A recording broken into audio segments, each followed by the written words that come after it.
Namaste to everyone who's present here on this Sunday morning. On behalf of the Indian section of Young Indian Theosophists, I welcome you all for today's session on the topic Higher and Lower Mind and Guided Meditation YouTube video by the speaker, Brother Vincent Hao Chin Jr. I am Mathurnath, the moderator for the day, and with me is Sister Smita Pragya to help me on the technical side. Before we commence the session, let us do the universal invocation. Please sit with your eyes closed. Take some deep breath. Center yourself. Silently smile. And silently let us repeat the words of the universal invocation. O hidden life, vibrant in every atom. O hidden light, shining in every creature. O hidden love, embracing all in oneness. May all who feel themselves as one with thee know they are therefore one with every other.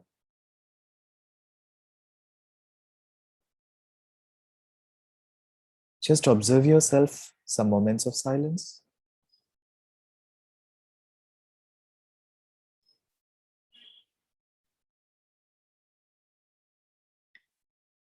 And gently repeat the lines within yourself. May all who feel themselves as one with thee know they are therefore one with every other.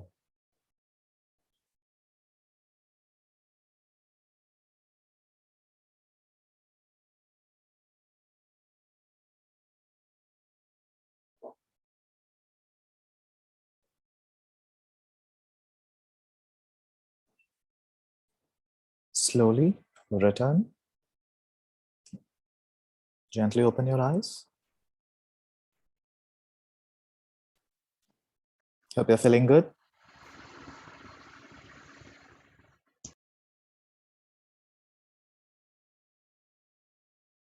Yeah. So today's speaker for the day will be Brother Vincent Hao Chin Jr. We'll be listening to his YouTube video. So let me give you an introduction of Brother Vincent Hao Chin Jr. Vincent Hao Chin is one of the world's most distinguished theosophists, and he is past president of both the Theosophical Society in the Philippines and the Indo-Pacific Federation of the TS.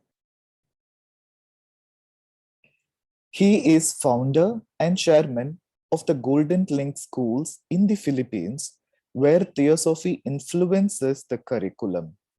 Vic, as he is popularly known, has conducted the self-transformation seminar worldwide and is author of The Process of Self-Transformation and Why Meditate, editor-in-chief of the Theosophical Digest and associate editor of the Theosophical Encyclopedia.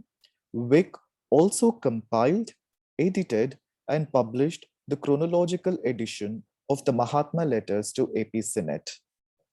So we will be listening his lecture in YouTube today on the higher and the lower mind.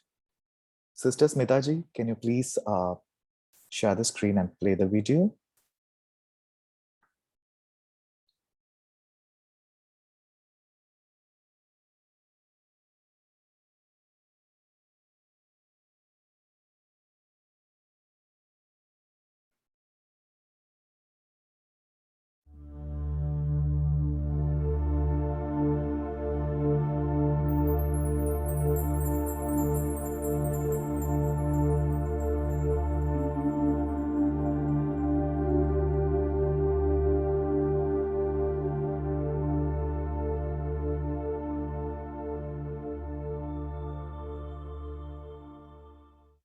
As we practice meditation more and more frequently, there is a faculty in us which is gradually being developed, and that is the consciousness of our higher mind.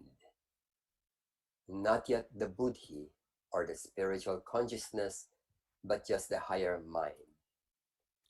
The higher mind, as many of you are aware, is impersonal. It looks at things without linking them to our likes and dislikes, to our personal preferences, to our fears. When we see something as, let's say, blue, then it is blue, period. It is neither liking blue or not liking blue. On the other hand, our personality, our lower mind, our emotions, and our physical sensations, they have preferences. I like this and I don't like that.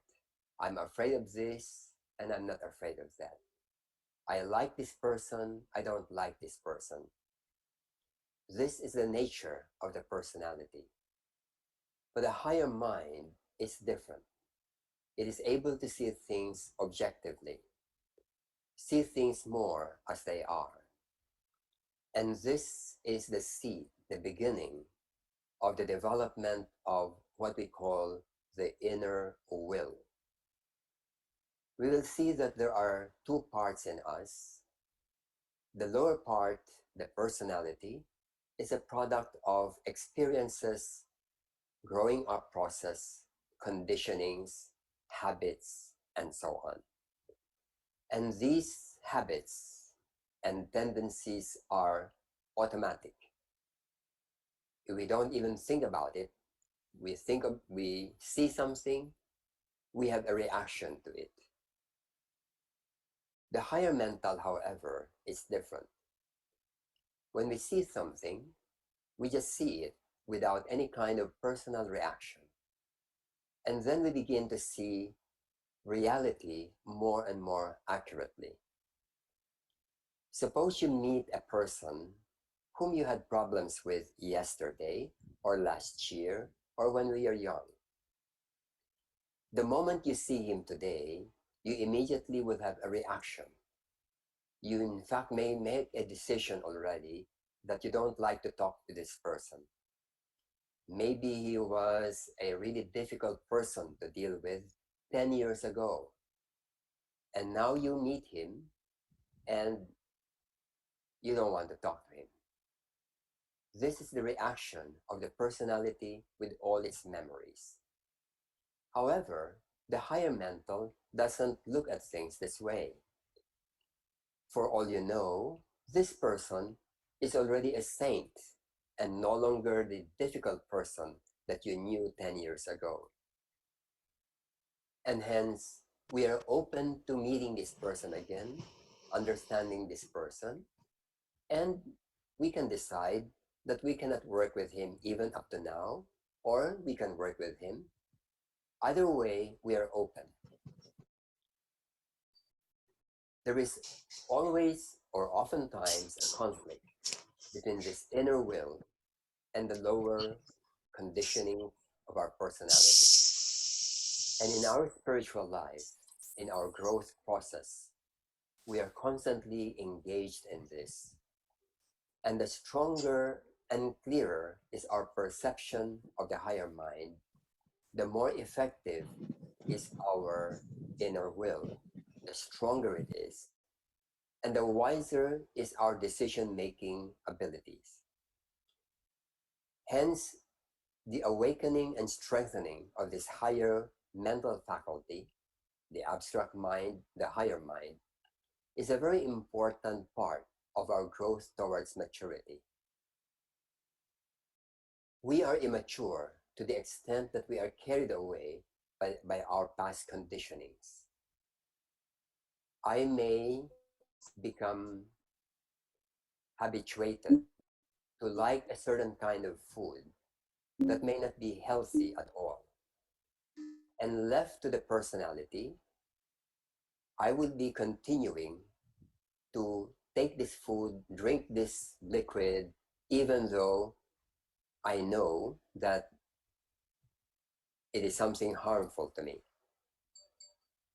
When, however, the higher mental becomes stronger, then it will now be capable of making a decision as to the direction of our life, of our behavior, of our personality. Growing towards maturity, the higher begins to dictate more and more what the lower should be. I like to eat this food. The higher will says, yes, my palate, my body likes to eat this food, but it is not something that in the long run is helpful to me in total as a whole human being. And so, even though my body may partly suffer for it, feel deprived, but the answer is still no, I will not. And then we are willing to go through the deprivation, the withdrawal, the feeling of discomfort. We are willing to go through that. When we go through such deprivation, after a few days, we will find that it doesn't bother us so much anymore. It may be a simple attachment to things like coffee, soft drinks, even tea, or other things. When the higher mind sees that it is something which is not very wholesome, very healthy, very helpful, or not moral, not ethical, then the higher will begins to assert itself in the way that we shape our destiny. If this higher mind is not developed, what happens is that the upbringing of the personality will determine our destiny.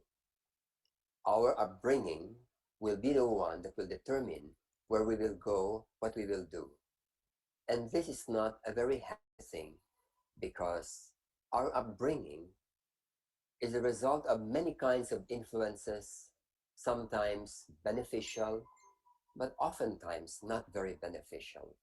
Our values, our habits, our attitudes, these are molded at a time when we did not have the capacity yet to really screen the influences that come to our lives.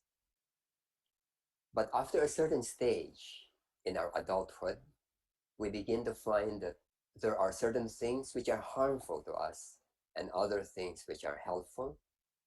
Then we make a decision that those which I consider harmful, I will no longer allow to become part of my daily habit. Then we begin to shape our destiny. This is part of our overall growth towards self-actualization, towards self-realization. Meditation helps develop this faculty, this higher capacity to see things more as they are, and more important, to assert itself over the personality, our lower nature, and we begin to change the trajectory of our destiny. So let me pause here now, and if you have comments, questions, we can open it to a discussion. You can type again your questions or comments on the chat box, or you can unmute your microphone and then share your thoughts or ask your questions. Trish is asking whether the conscience part of the higher mind is the conscience part of the higher mind and the higher self. Yes, but not wholly. There is within us something deeper, which is sometimes referred to as a moral sense. It is something which is not only part of our higher mind, but also of what we call the buddhi, that thing which is able to feel compassion towards other sentient beings. But even on the level of the higher mind, we begin to have this more clearly. In other words, we can see objectively that something is not fair, even if by acting on it, we will be depriving ourselves of some kind of benefit. Then, when the inner will or the higher will is strong, then the body and the action will follow. But when the higher will is not very developed, not practiced, not being aware, then the impulse of the lower personality will take over. A very good example is when we are afraid. We may see that something is not really dangerous. Like, for example, some people who have phobia of snake cannot go near a picture of a snake or even look at it. The mind knows that it is just a piece of paper, the picture, and yet the body is reacting as if there is real danger. So the body and the personality is evidently wrong. It is not realistic. And yet, when the phobia is very strong, then the person has almost no control. The whole body will freeze and it will just react automatically. Here, we need to work out both on the level of the development of the higher mind as well as of the lower. Perhaps in some future time, we can talk about how do we deal with things like extreme anger, phobia, resentment, hatred, and how do we let this become more neutralized such that the higher will become more assertive, more capable of being assertive. Because if a person who has a phobia suddenly becomes frozen, the whole body freezes, then the higher mind cannot do anything because the body is no longer functional. So when we have developed our higher mind, this faculty, which we oftentimes refer to as conscience, becomes stronger and stronger. It is something impersonal, and it's not about our likes and dislikes. There's a question now here about how do we forgive? Forgiveness, or the need to forgive, means that there is something that we feel in us which we still cannot let go of. It can be a pain. It can be a feeling of injustice, feeling unjustly treated, a resentment towards a person, or even to a group of people. Mentally, we can say, for example, as theosophists, that all human beings will one day become Mahatmas. In other words, we'll all become self-realized people. We will all go beyond our imperfections. So that's intellectually something easy to accept in our mind. And yet at this moment, we may find that we cannot look at a person whom we are angry with in that sense. It is because within our body, within our emotions, within our lower mind, there is this resentment which we still cannot let go of. We have to work on this. I'll just quickly share how this may be done, but maybe a more detailed explanation can be given at another time. If I am so angry with a person, I feel that this person has done a lot of injustice. Then, as I think of him or her, let me feel my body, my feelings, and see what I sense, what kind of discomfort I have. If there is, then I should work this out such that this energy that we call resentment will begin to flow and fade away and disappear until it becomes neutral.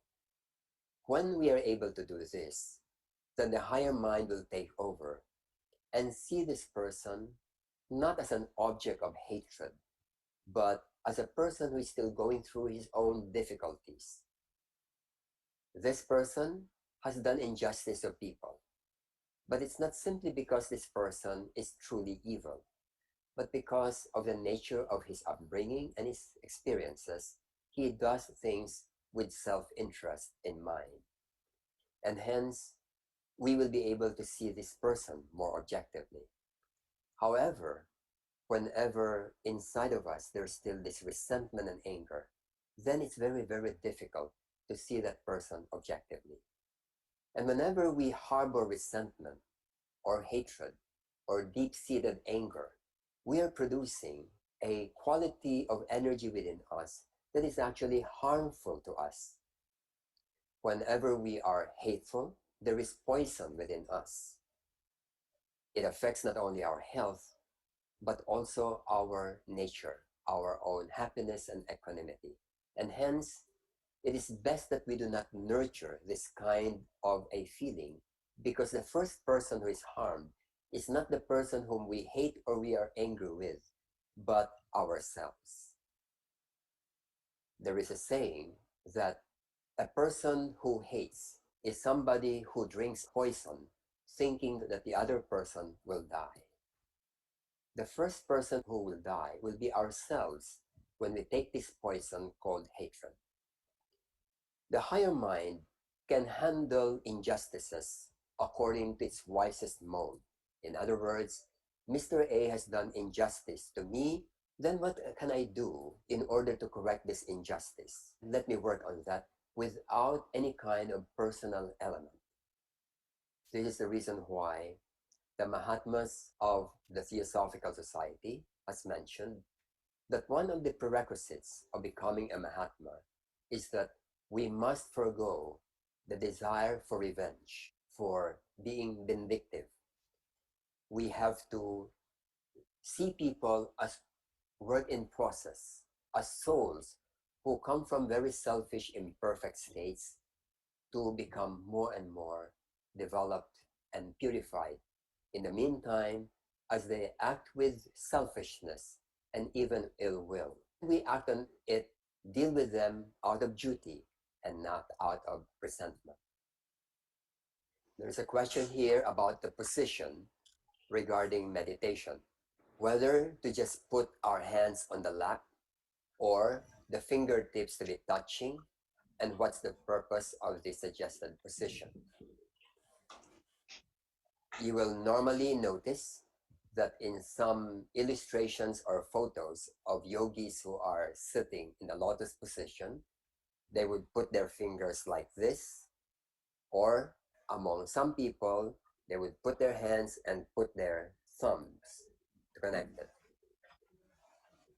These practices are for the purpose of allowing the normal circulation of the chi energy in our body. In other words, there is chi circulating regularly throughout the body, and these are just modes of helping in the circulation.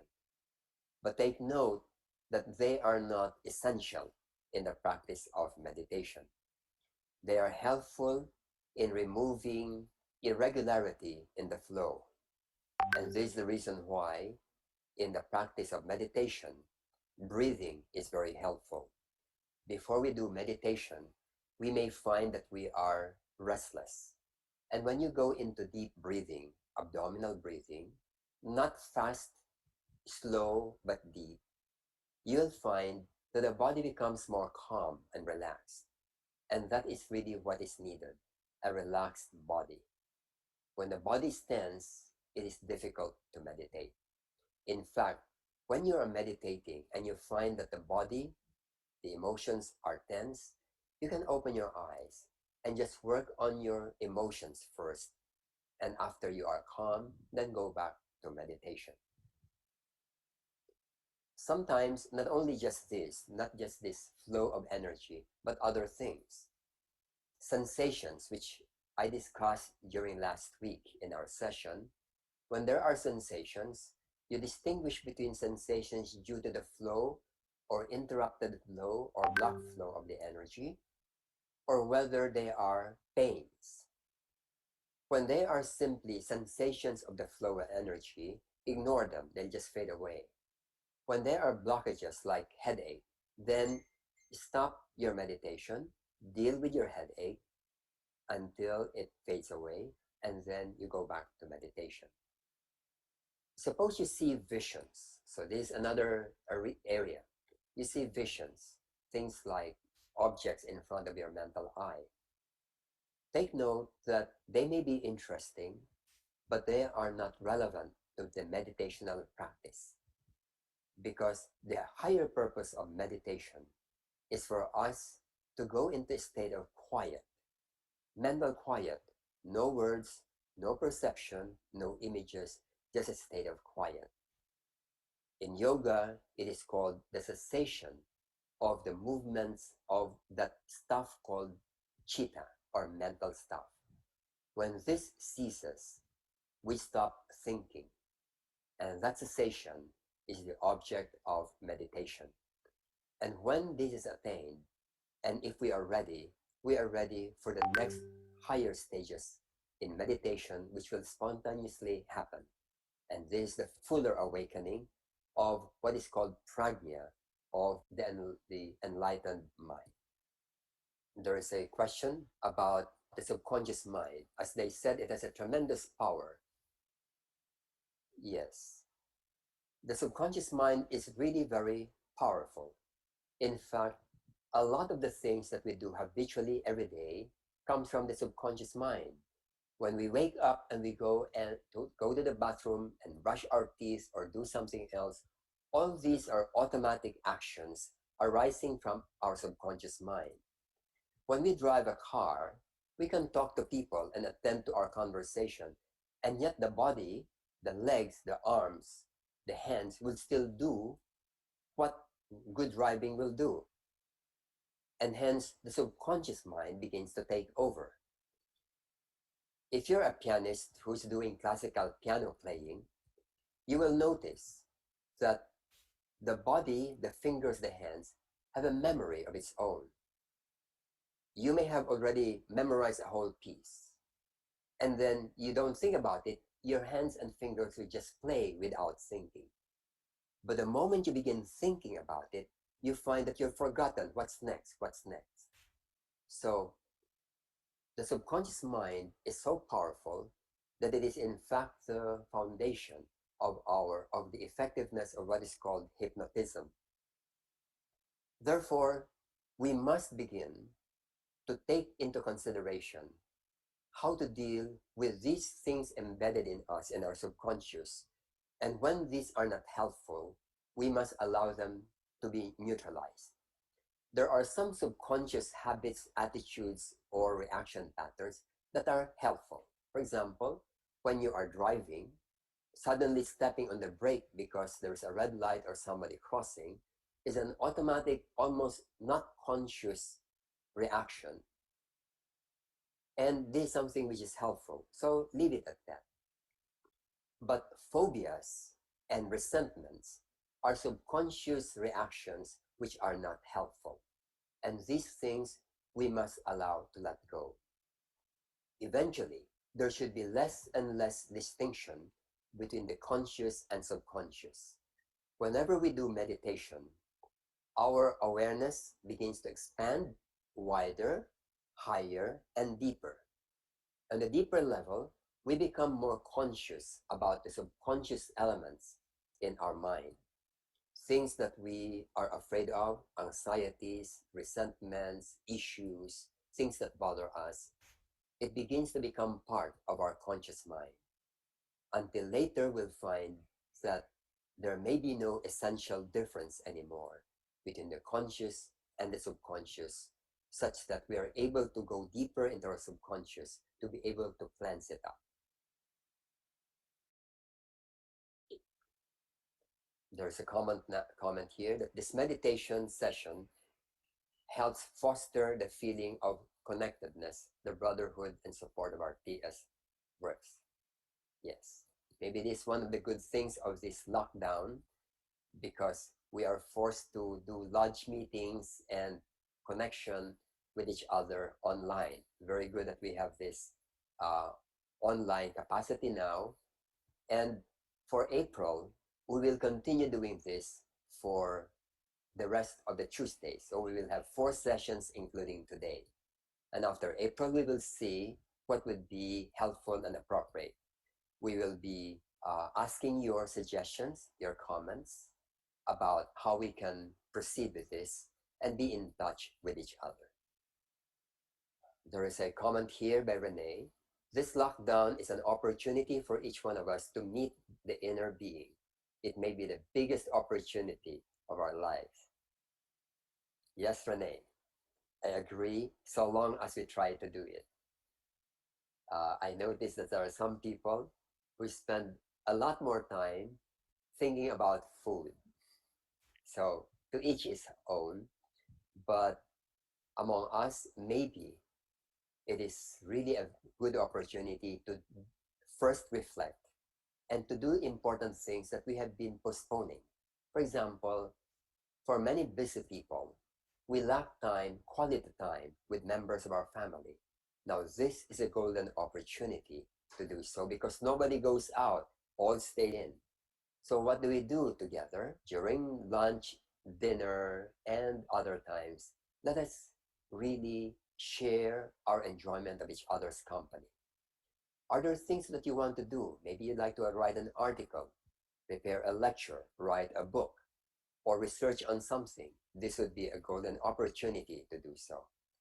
Then this connection with each other across thousands of miles and be in touch with each other, this is another wonderful opportunity.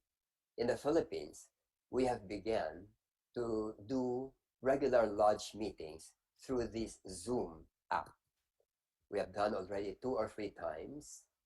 And in fact, this meditation session is an offshoot of the lodge meeting. And if it's something that is helpful, then even without lockdown or coronavirus, perhaps we can continue these types of connection. Renee says that with the virus, we can see all the interconnectedness of everything, including animals where all viruses start. We are one and there is no other. Yes, thank you, Renee. There are now more than 200 countries and territories around the world which have been affected by this virus, which started from just one place. And now we find that we are facing a common challenge, and we should do this together and help each other. And there's a comment here, the lockdown has united mankind in peculiar ways. It is the time to reflect and redefine the purpose of our existence. Thank you, Hamid. Now, just in case that some of you have suggestions regarding these sessions, feel free to email us, to Charlie Romero, the one who sent out the notification to all of you, or to myself. But in the meantime, I would strongly suggest that you devote at least once a day of 20 minutes time to go into regular meditation. At the beginning, your body will complain and be restless and not want to do it because you are thinking of other things to do. But having the luxury of time during these days, it's all right to devote 20 minutes, even if assuming that you consider it a waste of time. But it will not be a waste because it will be a very vital, crucial opportunity for us to be in touch with our outer and inner nature. I see that in many of those who have joined in, many people whom I know personally, some others I don't know, but welcome to all of you in participating in this meditation. Just take note, as I mentioned in our first session, that this meditation session is different from what we call a healing meditation. That has a different purpose. The purpose of this guided meditation is to help us get in touch with our inner nature, with our higher self. There is a question here. Even if we are only able to do the taming stage and unable to move on the second stage of meditation, can we still be in touch with a higher self? What we call the higher self starts from our higher mental. We all have the higher mental already active, except that it is oftentimes the case that we are not aware of how it functions. It gets mixed up with the lower, and hence it is not clear how to assert itself. In meditation, we develop a clearer awareness of what the higher mental tells us. and this develops the higher will or the inner will. But we are already in touch with our higher self for our higher mental. Anytime that we do abstract thinking, philosophical thinking, then we are already using our higher mind, except that we are not yet fully aware of it. So go ahead and do so, continue the practice, because this expansion of consciousness is something which we will notice to overflow not only in the meditation practice, but also in your daily life.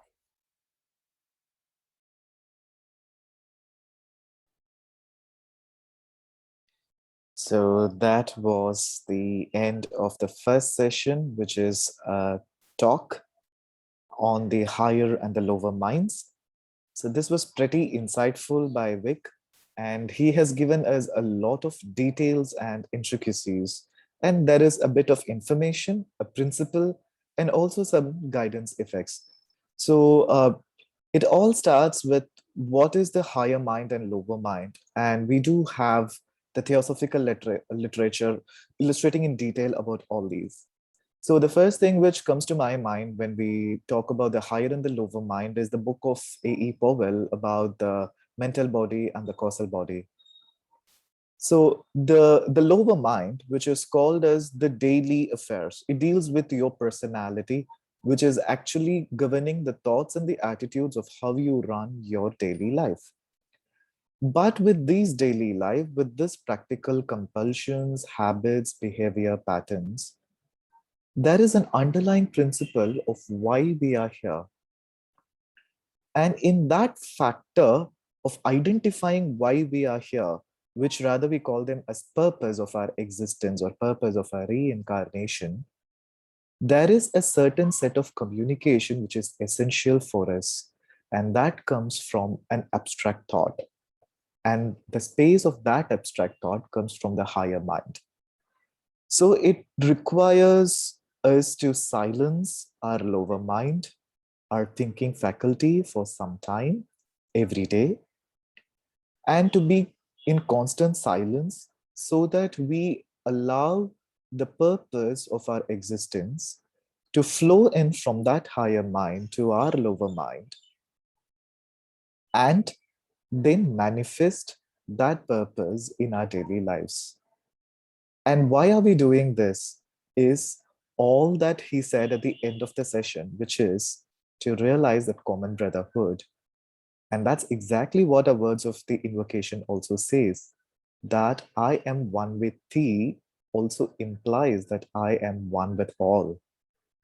So it for this aperture to happen and this phenomenon to take place, we require a faculty of the higher mind.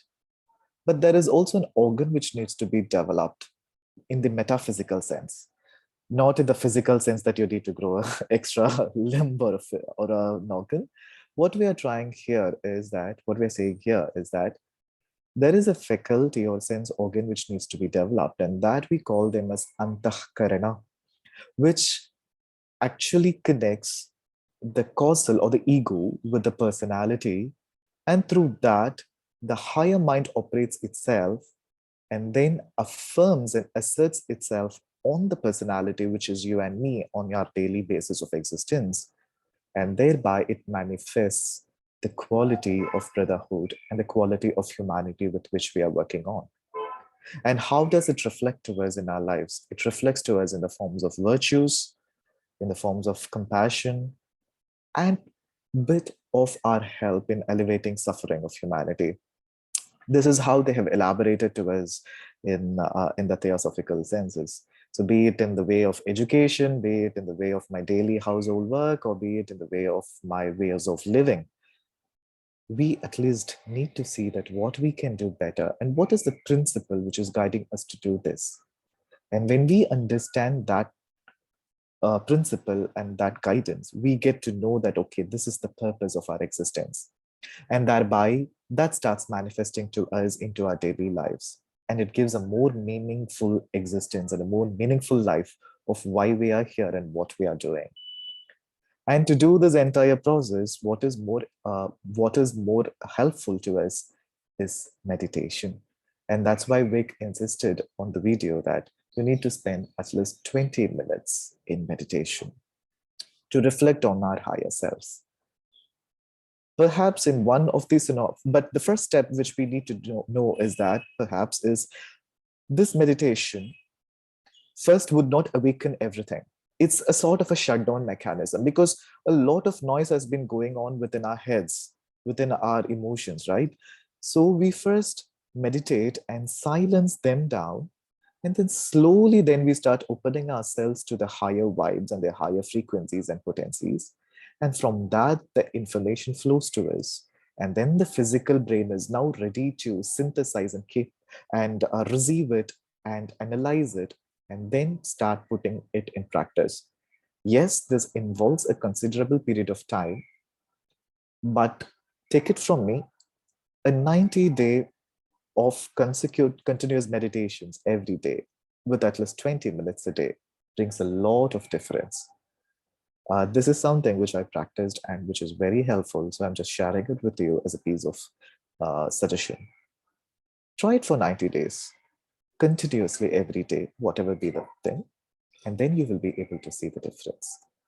So we will be playing the next video of a guided meditation. But before we do that, we will take a small 5-minute break so that you can go for toilets and then sit down comfortably, stretch yourselves in the meantime, and then sit comfortably. And we have another 29 minutes to sit down for the meditations. So let us start. It's 5 minutes out now. I hope all of you are back to your seats. So you're all comfortable and relaxed. So let's start the meditation, and over to Smitaji for the video.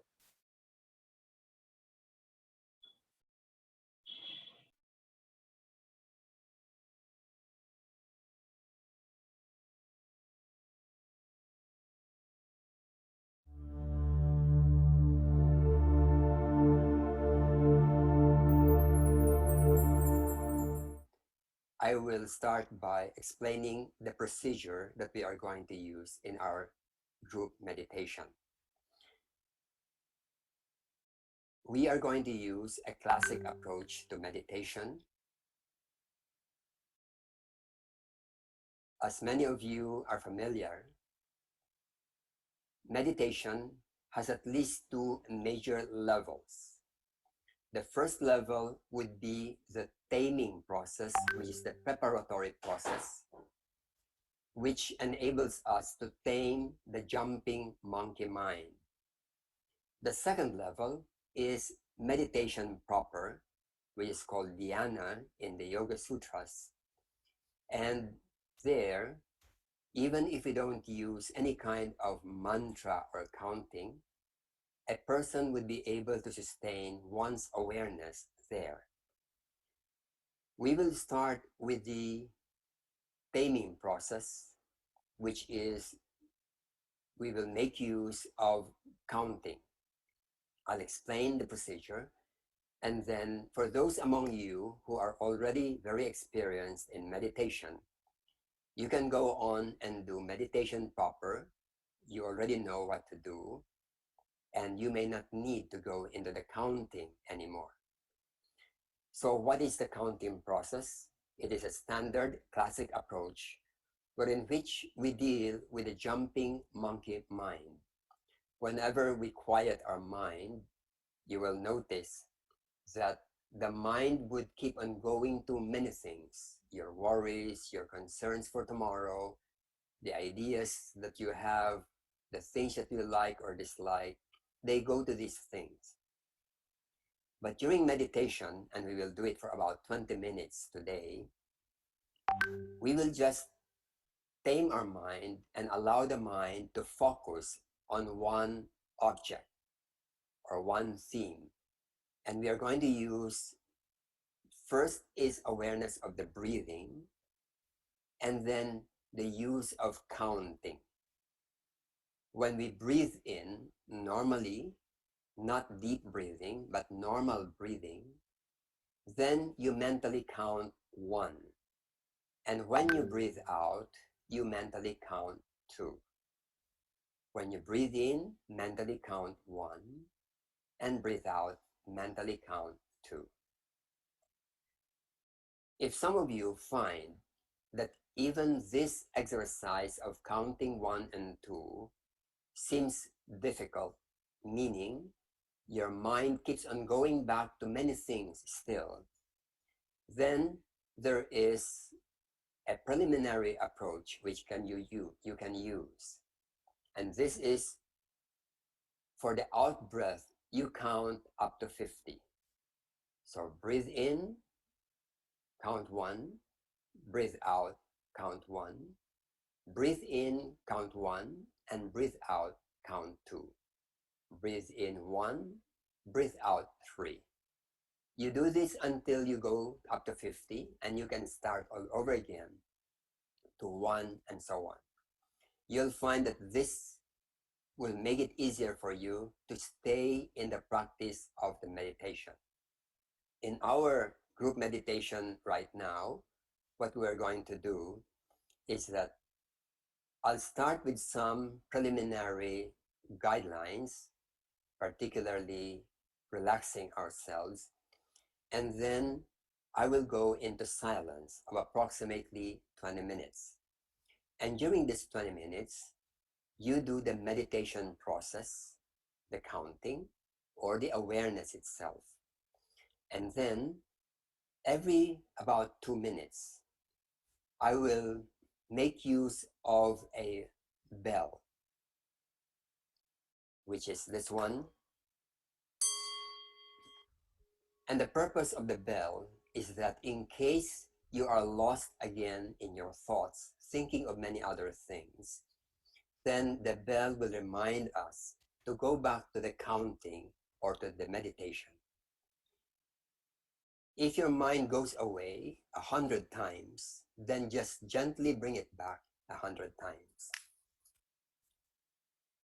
After our meditation, I'll be sharing with you some thoughts on the practice of meditation, and then we're going to go into a discussion, a question and answer period where we may want to clarify certain things about the practice of meditation and living the higher life.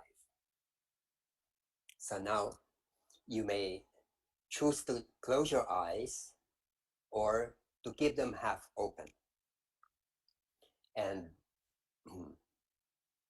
we will begin by becoming aware of our physical body. The breathing is normal. Let your spine be straight, body rested and comfortable.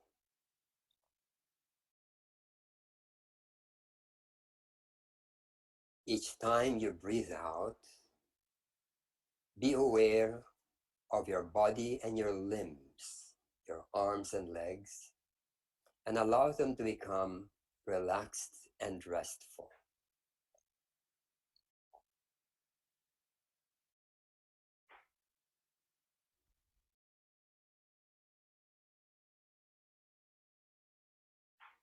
As you breathe out, let the body become relaxed.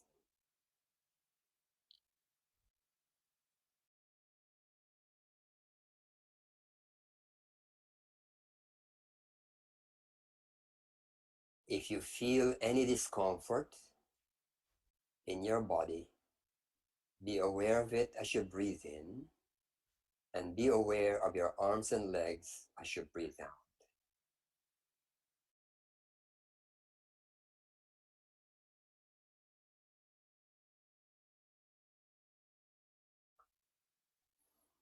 And as your body becomes more and more fully relaxed, you will notice that the emotions also become quiet and calm.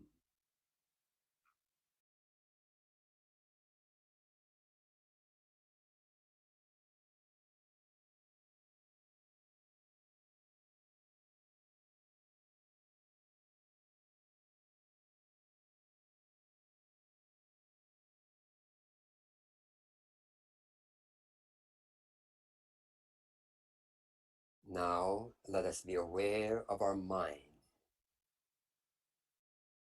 Notice the thoughts coming in and out, coming and going. Do not stop them or fight them.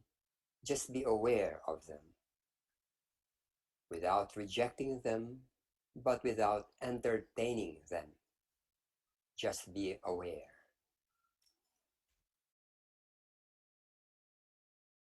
And as you watch your mind, you will notice that our consciousness has a space. It is a space where all thoughts and experiences come.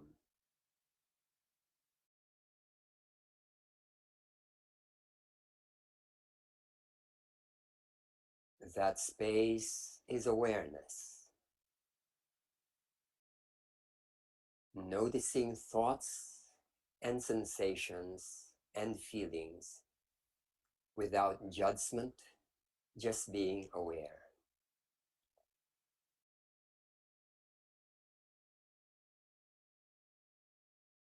Now, let us be aware now of our breathing. As we breathe in, mentally say 1, and as we breathe out, mentally say 2.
Sustaining this inner awareness,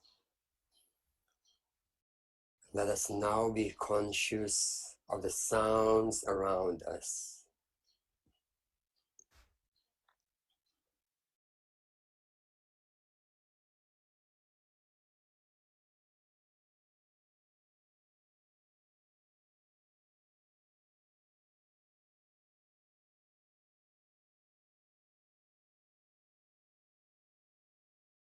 Sustaining this inward awareness,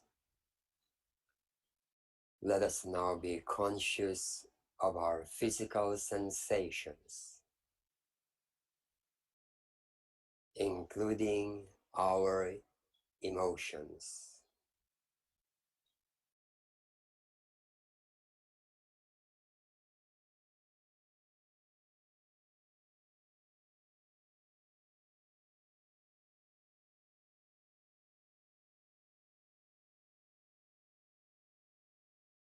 Sustaining this inward awareness,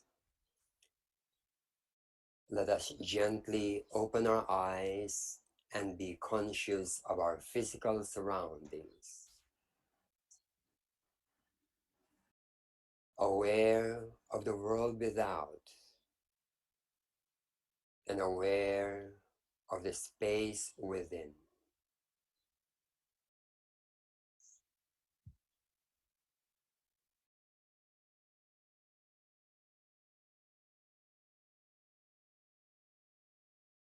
If we begin to move our physical body, try to be aware that we are about to move them, and be aware when we are moving any part.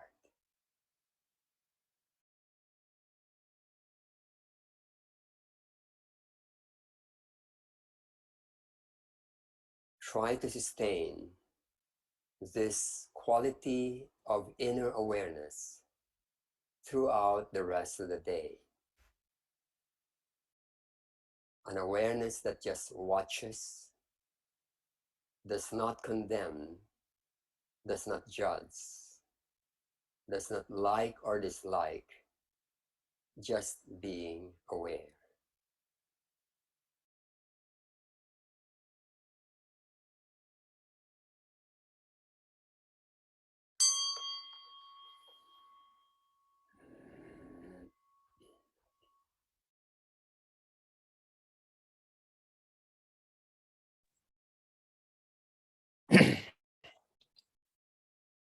Let us stay in the silence, and in the interest of time, let us observe the silence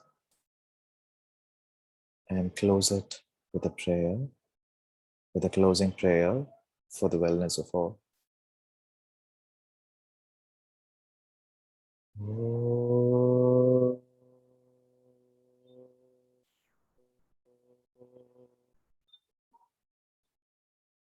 सर्वे भवन्तु सुखिनः, सर्वे सन्तु निरामयाः,